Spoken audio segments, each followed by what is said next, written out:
नमस्कार दोस्तों, स्वागत है आप सभी को हमारे चैनल देहाती सिलाई क्लास में। तो फ्रेंड्स, आज के वीडियो में मैं आप लोगों को सिखाऊंगी पुराने नापी के ब्लाउज से नाप लेकर नए ब्लाउज की कटिंग करना। तो चलिए फ्रेंड्स, वीडियो को शुरू करती हूँ। तो सबसे पहले इसे साइड में रख देती हूँ और नाप ले लेती हूँ।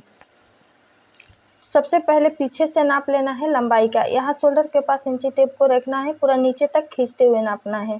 यहाँ पर ब्लाउज की तैयार लंबाई है 13.5 इंच। यहीं से गले का नाप ले लेना है। तो इस तरह से नाप लेना है और यहाँ से मिला लेना है। तो देखिए, यहाँ पर गले की लंबाई है 9 इंच।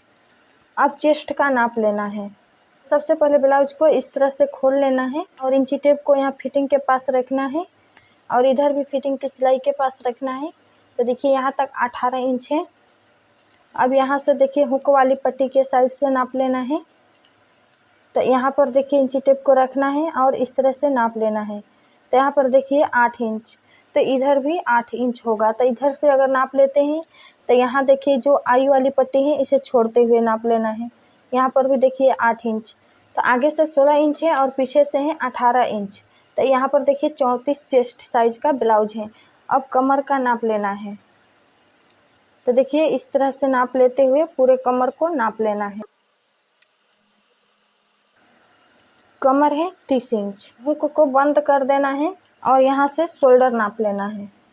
तो शोल्डर के सिलाई के पास इंची टेप को रखना है और आधा इंच बाहर के साइड और इधर भी इस तरह से नाप लेना है। तो इसका शोल्डर है 10 इंच। यहाँ से आगे का गला भी नाप लेना है। तो इस तरह से मिलाते हुए नापना है। यहाँ पर आगे का गला है 5 इंच, यानी कि आगे के गले की कटिंग हुई है 5.5 इंच पर। अब आस्तीन का नाप लेना है। आस्तीन की तैयार लंबाई है देखिए 4 इंच। आस्तीन की गोलाई इस तरह से नाप लेना है। यहाँ पर आस्तीन की गोलाई है 5 इंच, डबल में होगा 10 इंच। अब चलिए इसी नाप के अकॉर्डिंग कटिंग कर लेते हैं। तो सबसे पहले हम अस्तर पर कटिंग करेंगे। देखिए फ्रेंड्स, ये ब्लाउज था सिंगल कटोरी ब्लाउज का और यहाँ पर मैं सिंपल ब्लाउज की कटिंग करूँगी इसी नाप के अकॉर्डिंग। तो देखिए फ्रेंड्स, इस तरह से पहले अस्तर को खोल लेना है और इस तरह से फोल्ड करना है। तो देखिए, इस तरह से मैं फोल्ड की हूँ तो ये डबल में हो गया है। और यहाँ से मैं फ्रंट और बैक साइड के दोनों पल्ले की कटिंग एक साथ करूँगी। तो ब्लाउज की तैयार लंबाई है 13.5 इंच। तो मैं यहाँ पर 14.5 इंच ली हूँ, 1 इंच प्लस करके। यहाँ से मैं फ्रंट साइड के पल्ले के लिए 2 इंच बढ़ा के रखी हूँ। यहाँ पर मैं बेल्ट ब्लाउज की कटिंग करूँगी। अब देखिए, इसे इस तरह से पलट लेना है ताकि हमारा पीछे वाला पल्ला ऊपर से कटे। अब यहाँ पर चेस्ट के साइज के हिसाब से फोल्ड करना है। तो चेस्ट का साइज है 34 इंच। 34 का चौथाई भाग 8.5 इंच और 2 इंच लेना है मार्जिन के लिए। तो यहाँ पर मैं 10.5 इंच पर फोल्ड की हूँ। तो देखिए फ्रेंड्स, इस तरह से फोल्ड करने के बाद ये कपड़ा 4 फोल्ड में हो गया है, आप देख सकते हैं। बंद भाग को अपनी तरफ रखना है, खुले वाले भाग को इधर रखना है। यहाँ ऊपर के साइड जो बंद भाग है यहीं से शोल्डर का निशान लगाना है। तो शोल्डर का निशान मैं लगा देती हूँ 5 इंच 2 पॉइंट पर। यहाँ से आर्म होल का निशान 5.5 इंच। देखिए, 30 और 32 साइज में आर्म होल का निशान लेना है 5 इंच पर और 34 और 36 साइज में 5.5 इंच पर। मैं यहाँ पर 5.5 इंच पर ली हूँ और इस तरह से बक्स बना लेना है आर्म होल के लिए। यहाँ पर बैक साइड के हिसाब से गोलाई देना है 1.5 इंच पर। यहाँ से चेस्ट का चौथा भाग 8.5 इंच। कमर 30 इंच है, 30 का चौथाई भाग 7.5 इंच। 1 इंच डाट के लिए 2 इंच मार्जिन। यहाँ से फिटिंग वाले निशान को मिला लेना है और मार्जिन वाले निशान को भी मिला लेना है। इतना मार्किंग करने के बाद अब कटिंग कर लेना है।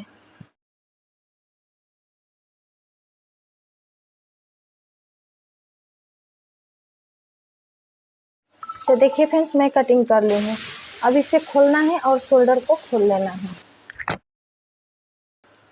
तो यहाँ पर मैं शोल्डर को खोल ली हूँ। अब दोनों पल्ले को अलग अलग कर लेना है। पहले मैं बैक पार्ट की कंप्लीट मार्किंग करूँगी।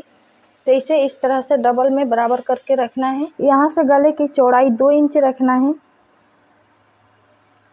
गले को डीप रखना है 9.5 इंच। गले की तैयार गहराई थी 9 इंच, 9.5 इंच रखी हूँ। शोल्डर के आधा इंच सिलाई में दबेगा और यहाँ से बॉक्स बना लेना है।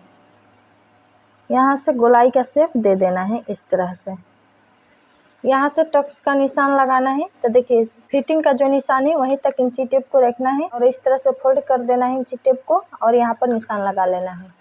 यहाँ पर टक्स की हाइट में रखूंगी 4 इंच। जब भी टक्स की लंबाई रखें तो गले के नीचे ही रखें, दोनों साइड से हाफ इंच ले लेना है। तो इस तरह से टक्स की मार्किंग हो गई है। चलिए गले की कटिंग कर लेते हैं। देखिए पीछे के साइड कटिंग करें तो यहाँ पर आपको आधा इंच की पट्टी छोड़ देना है। तो इस तरह से अगर आप पट्टी छोड़ते हैं तो मेन फैब्रिक पर सिलाई लगाने में आसानी होती है। यहाँ पर कट लगा लेना है छोटा सा, टक्स के निशान के पास, फिटिंग के निशान के पास और ऊपर के साइड भी फिटिंग के निशान के पास। देखिए इस तरह से बैक पार्ट की कंप्लीट मार्किंग हो गई है। अब यहाँ पर फ्रंट पार्ट की कंप्लीट मार्किंग कर लेते हैं। यहाँ पर सबसे पहले आर्म होल के लिए बॉक्स बनाना है 5.5 इंच पर। इस तरह से यहाँ पर 1 इंच की गोलाई देनी है। यहाँ पर देखिए हुक और आई के पट्टी लगाने के लिए आधा इंच पर मार्क कर लेना है। इस निशान को छोड़ते हुए इधर ही जो भी मार्किंग करना है वो करना है। यहाँ से इस निशान को छोड़ते हुए 2 इंच पर निशान लगाना है गले की चौड़ाई का। यहाँ से गले की लंबाई रखना है 5.5 इंच। फ्रंट पार्ट में गले की तैयार लंबाई थी 5 इंच, मैं यहाँ पर 5.5 इंच रखी हूँ। आधा इंच शोल्डर में दबेगा। यहाँ से बॉक्स बना लेना है और गले की गोलाई दे देना है। यहाँ पर बेल्ट के लिए निशान लगाना है 12.5 इंच पर। यहाँ से भी 12.5 इंच और बेल्ट वाले निशान को सीधा कर लेना है। यहाँ से 1 इंच ऊपर निशान लगाना है बेल्ट का शेप देने के लिए। यहाँ से देखिए इस तरह से इंची टेप को रखना है और एकदम हाफ करना है, एकदम बीच में एक निशान बनाना है और इसी के सिधाई में एक टक्स लगेगी। इस टक्स की लंबाई रखना है 3 इंच।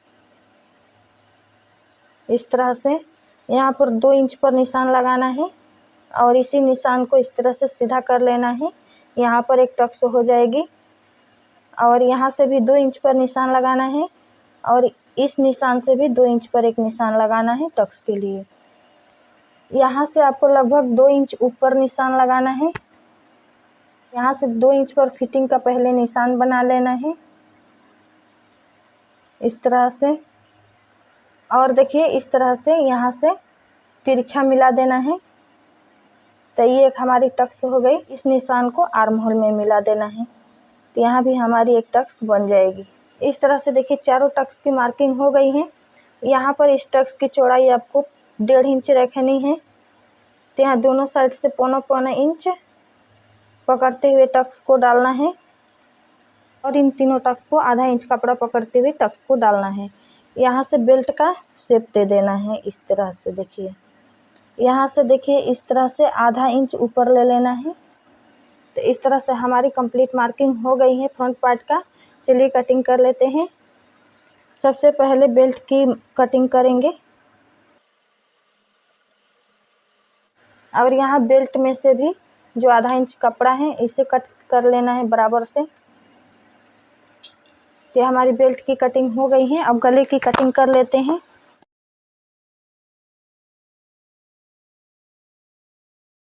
यहाँ से आर्म होल में गहराई दे देना है।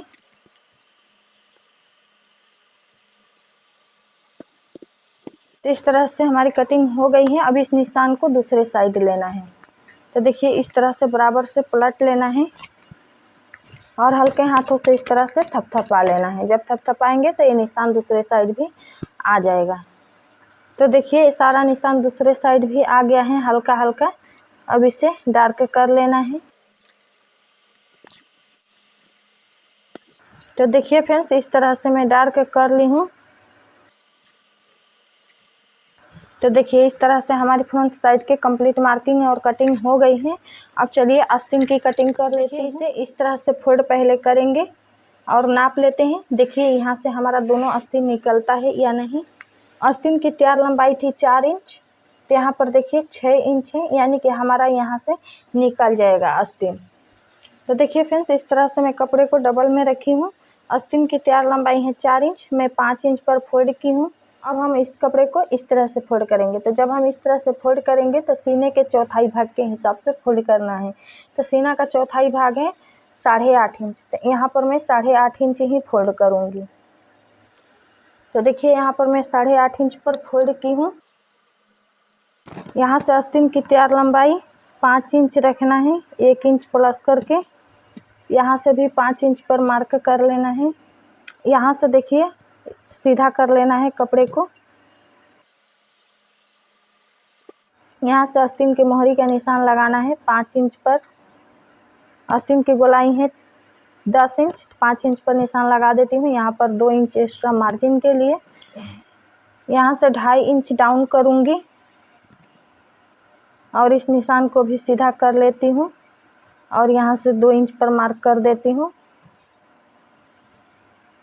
इस निशान को इस तरह से मिलाना है और इस निशान को इस तरह से मिलाना है। अब देखिए यहाँ से आस्तीन का शेप देना है। तो देखिए इस तरह से हल्के हाथों से आस्तीन का शेप इस तरह से दे देना है। तो देखिए फ्रेंड्स, इस तरह से मैं आस्तीन की मार्किंग कर दी हूँ। अब चलिए इसी निशान पर कटिंग कर लेती हूँ।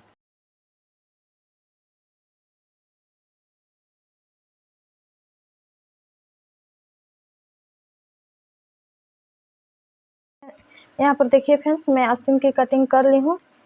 यहाँ फिटिंग के पास छोटा सा कट लगा लेना है और सेंटर में भी कट लगा लेना है। अब इन दोनों आस्तीन को खोलना है इस तरह से और एक साइड आस्तीन में गहराई देना है। तो यहाँ पर देखिए 1/2 इंच का गहराई दे देना है। तो देखिए फ्रेंड्स, इस तरह से मैं निशान लगा के कटिंग कर लेती हूँ।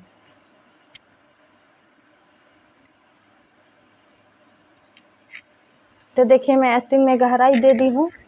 यहाँ से छोटा सा कट लगा लेना है ताकि पता चल सके कि हमें इस पार्ट को फ्रंट साइड में जोड़ना है। इस तरह से देखिए फ्रेंड्स, हमारी ब्लाउज की कटिंग कंप्लीट हो गई है। अब मैं मेन फैब्रिक पर रख के ब्लाउज की कटिंग कर लूँगी। तो मैं उम्मीद करती हूँ कि हमारा वीडियो आप लोग को पसंद आया होगा। अगर हमारा वीडियो आप लोग को थोड़ा भी हेल्पफुल लगे तो प्लीज़ हमारे वीडियो को लाइक और अपने दोस्तों के पास शेयर ज़रूर कीजिए। चैनल को सब्सक्राइब करके बेल आइकन को ऑन कर लीजिए ताकि जब भी मैं नई वीडियो डालूँ तो उसका नोटिफिकेशन आपको मिलती रहे। आज के वीडियो में इतना ही दोस्तों, मिलती हूँ अगले वीडियो में किसी नई टॉपिक के साथ। तब तक के लिए धन्यवाद।